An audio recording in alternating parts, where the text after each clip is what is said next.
Hello everyone. So in today's lecture we are going to see about spherical lenses. So before going into the detailed spherical lenses, let's see some real life examples. Okay. So here as you can see, one is magnifying glass, another one is microscope over here. So we know what is the use of magnifying glass, right? It is used to magnify the small letters or small pictures, and it is easily available for us to view the larger image of it, right? And on the other hand, the microscope is used to see very minute organisms or minute objects which are of the molecular level, isn't it? So these are the examples of use of spherical lenses, isn't it? So how does the spherical lens, or how do we form spherical lens, or how the spherical lenses are made, or how the spherical lenses are used to see the object in a better way? So let us see in detail. Okay, how the spherical lenses are made. How the spherical lenses are made. The spherical lenses are nothing but transparent medium made up of glass or any particular transparent medium. Okay. So basically the spherical glasses are nothing but made by two spherical surfaces, So as I say spherical surface, I mean, suppose this is our sphere, right?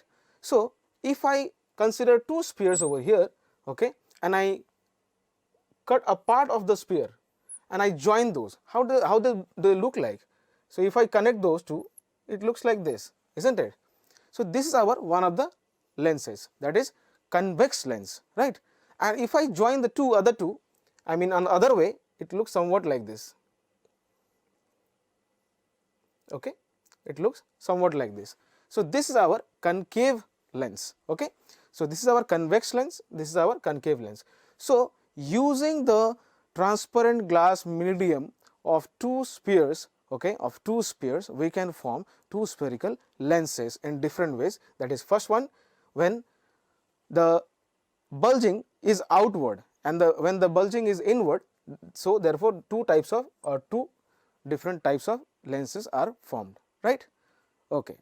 Now let us see how these two spherical lenses are made.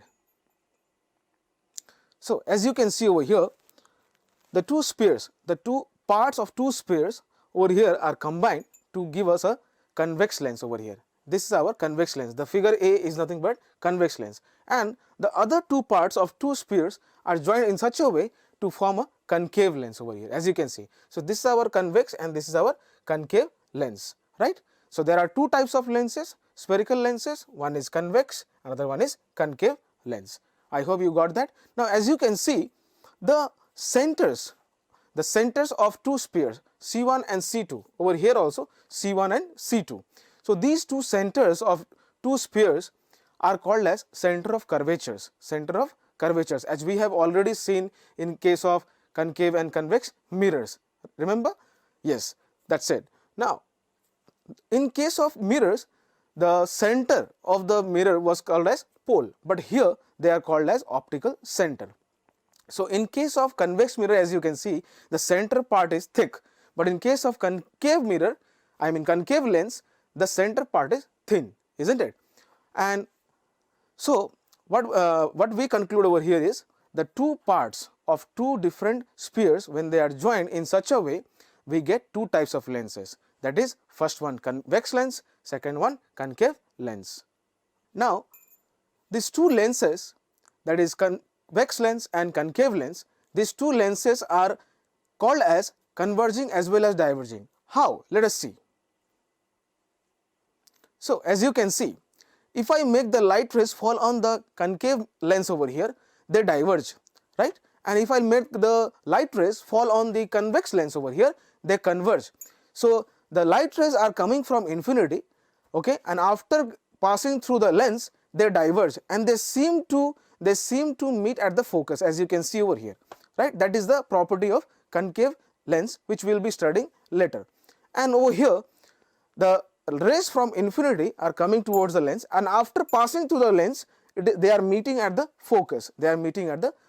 So this is also one of the property of convex lens, which we are going to study later.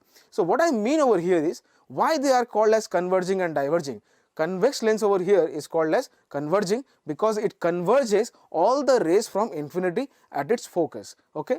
And why the concave lens is called as diverging lens because when all the rays from infinity they pass through the lens, they diverge. That's why this lens is called as diverging lens. Okay, and this one is called as converging lens. This one is called as converging lens. I hope that is clear to you, right? Diverging lens and converging lens. This lens is called as diverging because it diverges all the rays after passing through the lens. Okay, and this lens is called as converging lens because it converges all the rays coming from infinity at its focus. I hope that is clear to you, right? So once again, this lens is called as converging, which is also called as convex lens.